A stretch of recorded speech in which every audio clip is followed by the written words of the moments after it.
Hi, I'm Earl Press, and I'm sitting here with, dare I say it, a living legend. Here he is, the most effectual Arnold Stang. Hi, nice to be here again. So let's start at the beginning. First, you were a baby. Oh, no, wait, let's not go back that far. Oh, I never was a baby. Oh, well, then we definitely won't go back that far. But let's start with the beginning of Top Cat. How did you get cast in the role of Top Cat? Well, there was a lot of talk about doing this show, and so they decided they wanted to do that, and they looked all over, and the character that TC, the character that I ended up playing, was completely unlike what I had been identified with, because usually, I was identified with an entirely different kind of personality. But somebody suggested that I come in and talk to them about it, and so I went in and I met with Joe Barbera and Alan Dinehart and some of the other people, and they said, well, let's play around with it a little, and we played around with it, and they finally decided that's what they wanted, whatever it was, no matter how wrong it might be. that was what we were going to blunder with, and so we started with that. So when you were developing the character, did they say anything to you about? No, they didn't, as a matter of fact. And as a matter of fact, the one thing that Alan seemed to do more than anything else, and Joe suggested it a couple of times, but Joe didn't really say it that much, was, to try to be more Arnold Stang. And I kept saying, well, you sure that's what TC is supposed to be? Yes, that's what we want. So I ended up doing myself again, which has been very effective for me other times. Yeah. I may have surgery done to look that way permanently.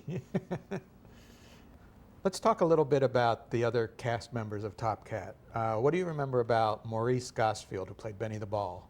Well, I thought Maurice Gosfield was just a fantastic character. He was a hilariously funny character who actually was an extremely worrying kind of guy. He was always worried about something. And I never really thought of him as an actor as much as just a great character. And he was a wonderful personality, and he just sort of blundered his way through the show. And sometimes things went very wrong, and he'd look very apologetic, and then we'd just do it again. How about Alan Jenkins? He was very serious. He didn't seem to be an actor at all, but just a very serious kind of brooding man. And apparently he was a very good actor, and he had been in hundreds of different films and things, so he was certainly a big asset to the show. He was Officer Dibble, no question about it. Yeah. Right. As a matter of fact, I was sure he was going to arrest us all. It was a good show, and he was very good on it. How about, tell us what you remember about John Stevenson. John Stevenson was really like the straight man. He was really kind of like the Cary Grant of the show, even though what he was playing was a character, and in some ways very funny. He was the straight man, really, in some cases. And I thought he was the nicest guy on the show. I liked him very much, and I found him very interesting to talk to and to spend time with. And I really enjoyed working with John Stevenson, although mostly it was his enthusiasm. He was enthusiastic about the show and the people on it, which was great. And so it was a good balance to have somebody like John Stevenson there, and he was very much to be relied on. He was like the anchor. So yeah, he did a lot of important characters on the show. Yeah, he did, and you could always rely on him. He was great. How about Leo DeLion? Leo DeLion was a lot of fun to be with. He had a great sense of comedy, and he was very energetic. And I think at one time he must have been a musician or Yes. something like that, because he seemed to have a lot of music and rhythm, and he had a lot of bounce to what he did, and he was a lot of fun to be around, and he certainly kept things moving, in the way he did. He had a lot of energy, and everything was up. He was up a lot. When we were working together, he wouldn't hesitate to start singing something or do an imitation of an instrument, And he was a lot of fun to be around, too. I liked him. How about Marvin Kaplan? Well, Marvin has been around for a long time, I guess, and he came from New York. I think he came from Brooklyn, as a matter of fact. And he still has a lot of Brooklyn in him. And he's a very worrying kind of guy, and he's kind of always worried about getting things right, and that people weren't doing him wrong, it seems. And he did his work very well. And actually, he had a great sense of comedy, and what he did very well. Let's talk about the big bosses. What about Bill Hanna? Yeah, well, Bill Hanna, you know, he wrote the music for those specials that we did, the 2-hour shows. And I guess he always wanted to be a musician too, or he certainly has written music. And I guess he's a very good businessman too, because, I mean, he's got a long track record of doing successful shows. And, you know, he and Joe Barbera were a team at MGM for years before they finally went out on their own, because, you know, for several years they were doing shows that kept winning awards, but nobody ever mentioned Hanna and Barbera. And they had the Flintstones, and I did quite a few other Hanna-Barbera shows, not on a regular basis, but appearances on them. And what about Joe Barbera? Right, what about Joe Barbera? Whatever happened to him? He didn't do much, did he? I think he opened a candy store. Yeah. Immediately. Yeah. Well, what I remember about Joe Barbera was that he should have been an actor, because he was, you know, really into all of that kind of stuff, and he wanted to be part of everything. And of course, he was also very successful. And what do you think the appeal of the Top Cat character is? Why do you think it's lasted all these years? well, it is the character that has always appealed to people. You know, the Huckleberry Finn, there's a little bit of Huckleberry Finn, there's a little bit of that kind of, and you know, of course, the idea of somebody who gets away with things. He doesn't really just toe the line, and he outsmarts people. So all of these things are terribly appealing to most people who never get to do those kind of things. Do you have any final thoughts about Top Cat? Well, maybe not final forever, but final for this interview. I've spent most of my life doing all of these different kinds of things. I've starred on Broadway, and I've starred in films, and I've starred on television, and all of these kinds of things. And I've been nominated for an Academy Award and so on. And yet, when I walk down the street, or when I'm in a strange town with my wife, let's say on a vacation, inevitably it happens. Somebody will get on an elevator that I'm on, and a kid will look up and say, "Top Cat." And you think, I've spent all these years doing all these other things, and that's the only identification I have to these people, which was kind of unusual, particularly since I'm not seen on camera in Top Cat. I mean, I'm just the voice is heard. But apparently, there's been a lot of, over the years, there have been a lot of cases of where they show shots from the movie, from the TV, or there'll be an article about me or about the show, and they remember it. And I get a lot of mail. Every week there's a lot of mail that comes in, and they many times, most of the time, they enclose pictures. And I'm very happy that it's still on, and you know, that people are still writing in and want to see it. And as I said earlier, I get a lot of mail about Top Cat, and I think Top Cat is now what becomes almost a perennial character. Kind of an icon. It's become just established to the point of where people just expect to see it, and they make it available to their children, and then the children make it available to their children. I mean, you know, showing this show to their kids or grandchildren. Well, Arnold, this has been such a thrill and a pleasure, and I just can't thank you enough for coming out and doing this with us, and for all the fans out there. I know that this is just going to be a treat for them.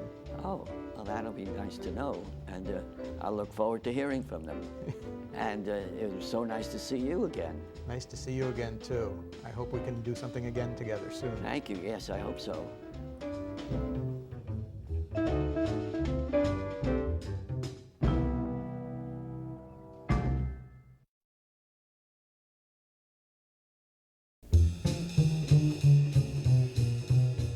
Hi, I'm Earl Kress, and to those of you who just watched 15 hours of Top Cat episodes, go ahead and get yourself some eye drops and welcome. And to those of you who cheated and skipped right ahead to this bonus material, this disc will self-destruct in 15 seconds. Sorry.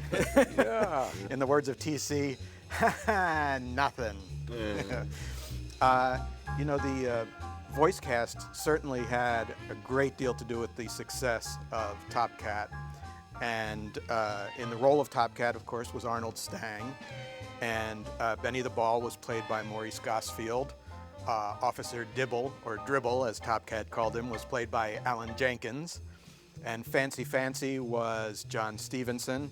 And now we come to the characters of Spook and Brain. Both of them were played by our first guest, Mr. Leo DeLion. That's me.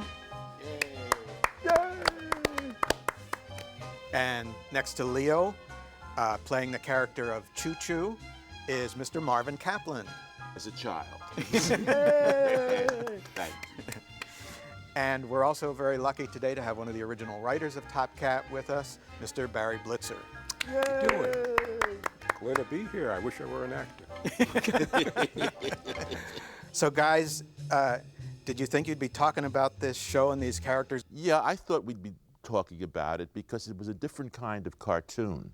It was a very intelligent cartoon. Nowadays, you do a cartoon, it's all grunts and people falling off mountains, and you know, it's very violent. Top Cat wasn't. Top Cat was very good humor and adult humor, and we even had an adult slot at night, which is very unusual for a cartoon series. Right. It was only the second primetime cartoon following the Flintstones. That's right. And I read a quote somewhere, and I don't know whether it was either Joe or Bill, who said that it was the most sophisticated cartoon they had ever tried. So John Stevenson had already been working for Hanna-Barbera, and of course Arnold Stang had done cartoon voices for years. But both Leo and Marvin, how did you get into doing cartoons? Well, go ahead, Mark. Well, when you did a cartoon for Hanna-Barbera, they had a special procedure. You did a tape, an audition for them, and they had 3 mavens under contract. They were Lenny Weinrib, Dawes Butler, and Don Messick. And if none of them could do your voice, you got the job. And none of them could do my voice. That's how I got the job. Alan Dinehart, Jr., actually, he directed a lot. He did some casting. He did a lot of directing on it. And he was a big fan of mine from my performance days. And years later, when they were putting Top Cat together, he said he'd like me to go down there and try to read for some of these characters. And one he had in mind specifically was the brain line, you know, that thing. Of course, I used to do bits of that. And I went out and did a couple of audition tapes, and that's how I got there. John Stevenson and myself, we were also what they would call utility infielders. In other words, the garbage man or the psychiatrist, and I was used sometimes as the enforcer. All right, DC, you better come around 4 o'clock or we're going to belt you, you know what I mean? You know, that kind of stuff. Like a punching fighter and things, the psychiatrist, etc. We just did other weird voices. And that's the way it happened. This is a gang show. I mean, like McHale's Navy. McHale's Navy, you know. An ensemble group. Absolutely. And they had to get voices that were very distinctive for the radio, for the audience, for the cartoon, and that would yet blend, you know. And they got actors who worked well together. So did you record together? Oh, Yes. yes. We all did at the beginning. It was like doing a stage play. we would do not only whole scenes, we'd do whole acts in one take. And, Yeah, then, we and would- if they didn't like it, they would give it, they'd say line so-and-so has to be done over. Yeah. And they would number each line, each, you know, and like they do do in a pickup, cartoon yeah. script. And you'd have pickups and so on, and you'd stay after school, this kind of thing. But I don't remember a session lasting over an hour and a half. No, we did them fast. And you know, there was a certain amount of choreography involved. That's going to sound strange. But as there were certain scenes where we would all be going in and out, and they didn't want to just, okay, you record your thing, boop, you record your thing, boop. They didn't do it that way.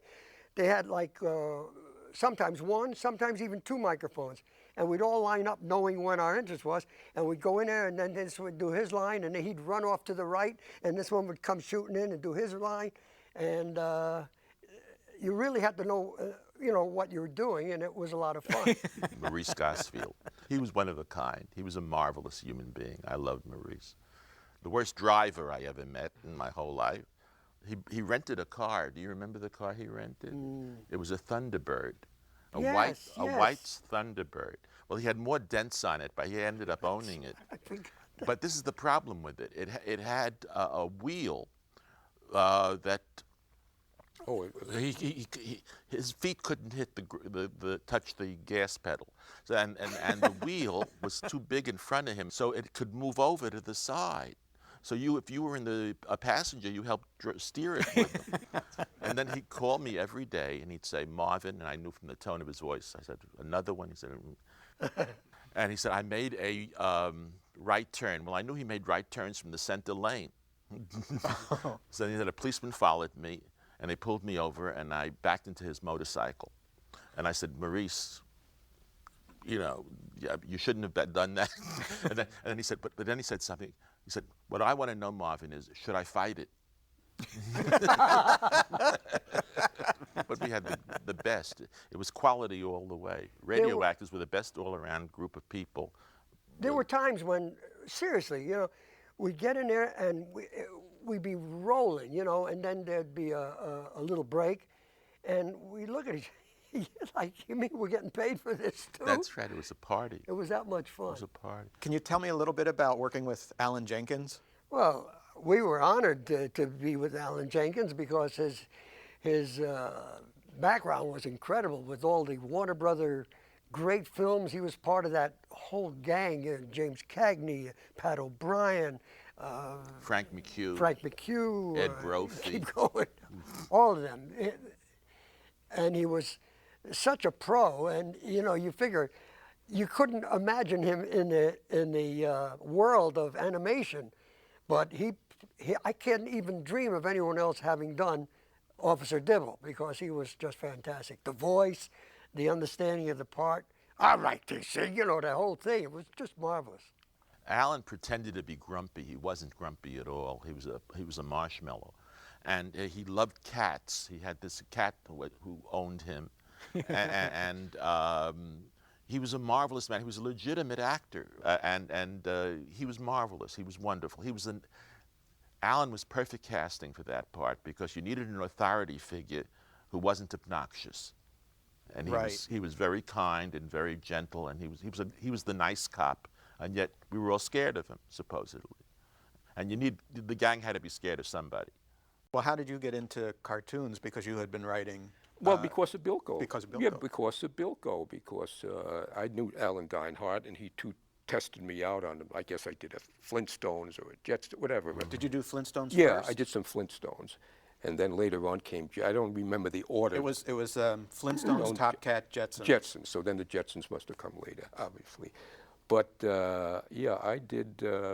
So I came in, and because I had done Bilko, they thought I would be able to get more of a feeling of the gang comedy. But then, because of Bilko, this is just an aside, I got typecast. I was doing from one service show to the other. McHale's Navy and Gomer Pyle. I couldn't get out of the service on it. And then came Needed a variety discharge, shows, and the same thing happens. You get typecast, and you're glad to get the work, but then you become one of the boys on variety shows. It's a different feeling. Barry, talk about the writing process a little bit on Top Cat. Joe, I'd be mostly with Joe, and he'd sit with him, and he'd say, how about this, and why don't you do that? And then that's right. Then you'd send in an outline, do an outline, and that was part of your deal, you know, an outline. And I guess you could be cut off. Finally, I wasn't. So they were looking for writers, and this applies to the Flintstones and Jetsons and everything, that had done a lot of physical comedy in TV. Formerly, animation was very short. You know, they were short things, as you know, the background. So then when they started to go to the longer form and they wanted more story, that's when they brought in writers. Some writers didn't cut that. They were more into verbiage. And that's the other thing that writers learned, and not too much talk. You didn't want too much talk and too many, you know, exchanges. You wanted sight gags, and they were tough to do. Marvin, let's talk a little bit about post Top Cat.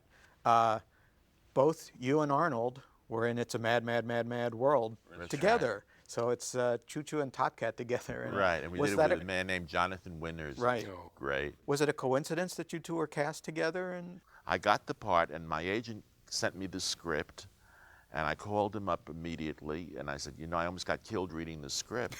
I mean, do you realize what I have to do in this picture? I have to throw stuff through windows. I have to be thrown through a window. And he said, Marvin, your deal is you can do all the stunts that your partner can do. And I said, who's my partner?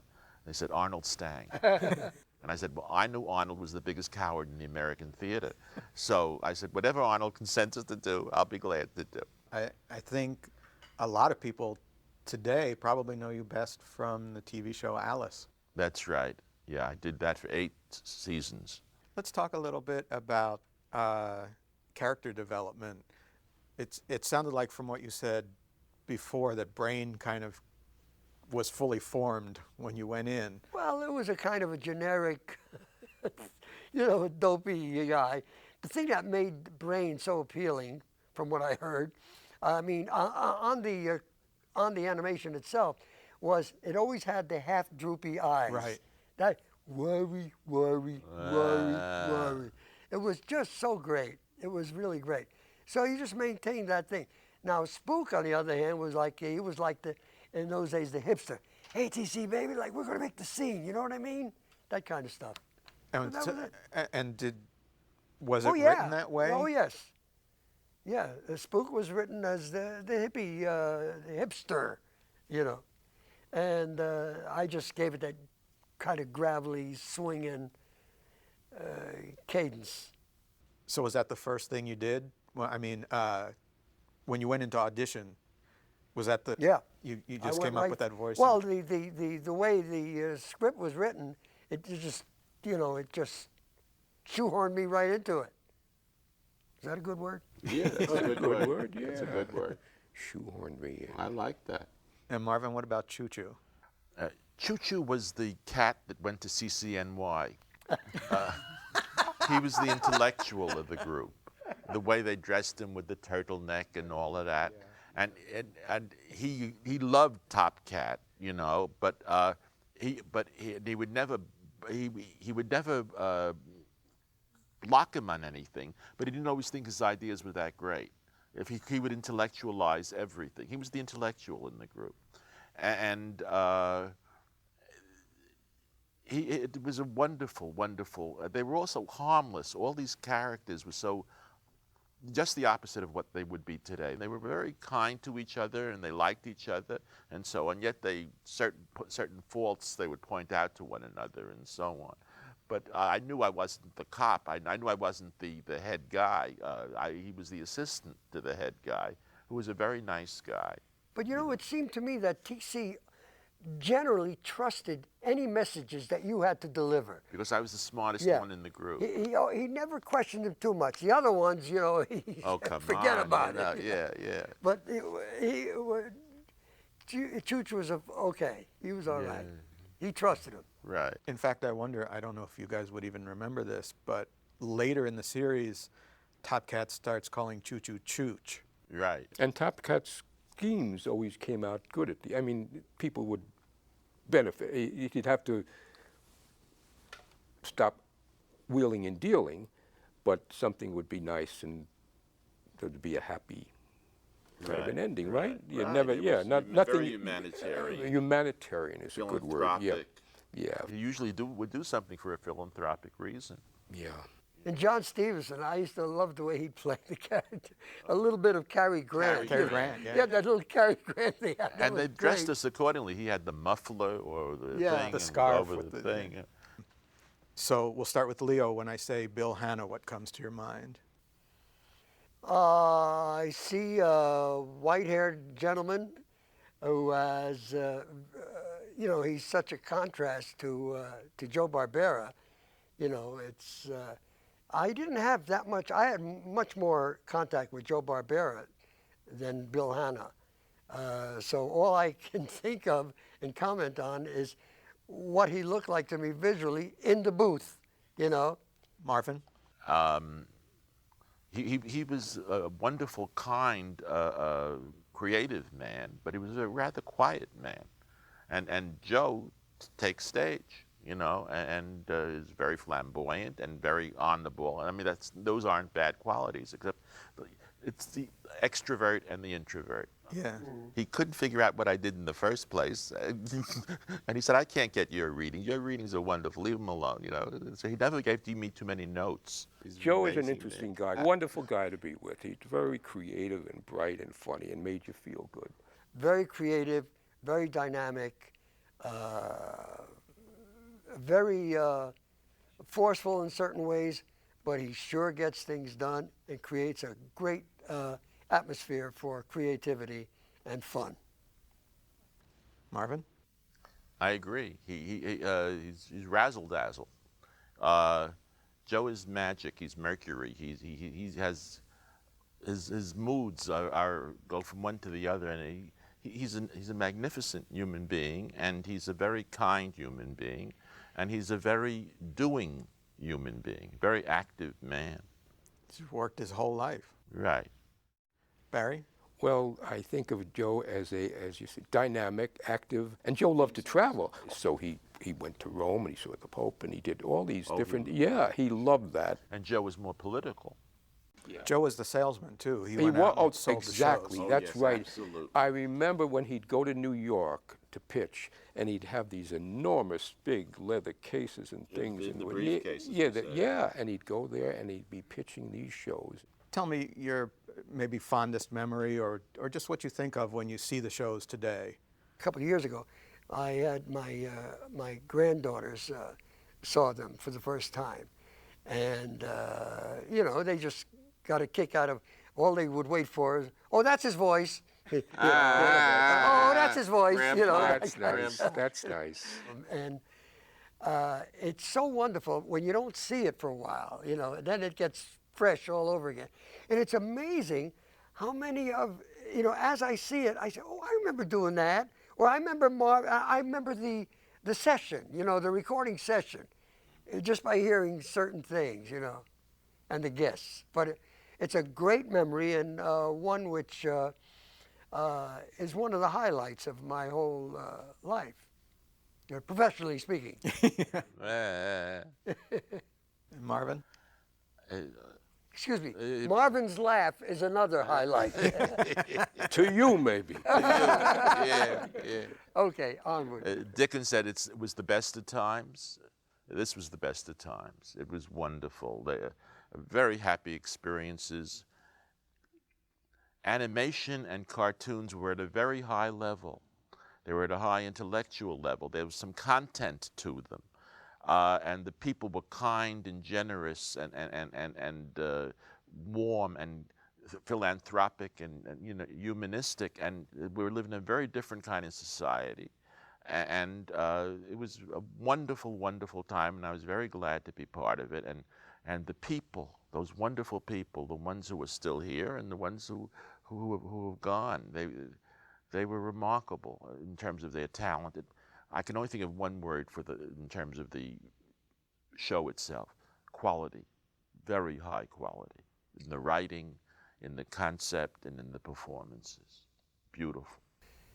And we were all team players. Right. That was a great connection and a great bonding with that enthusiasm.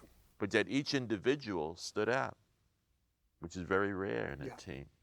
There was no friction. I don't remember No. any kind of competition No. or backbiting or anything like that. I really don't. Barry, your Well, I memories? just had sort of personal experience. I had an office in West LA for years, and I recently, for various reasons, moved back into my home. And in the process of leaving the office, where I was at almost 15 years, I had a lot of scripts, and I had a lot of scripts of all the Flintstones and Top Cat, and I was looking at some of the scripts, and it got to me. I remembered all that with a lot of sentimentality. So I'm going to miss that. I really am. But here's my number in case. And your card. My God. Yeah. Well, gentlemen, thank you so much for taking this time with us. This has just been a real treat. And thank you for the laughter and fun. And it's just been really great. Thank you. Thank you very much for having us caring here on this enough day. about this. I have some final words to those that are purchasing this. No refunds. Okay? You got it, you bought it, forget it. Forget it. Right, That's right. Yeah.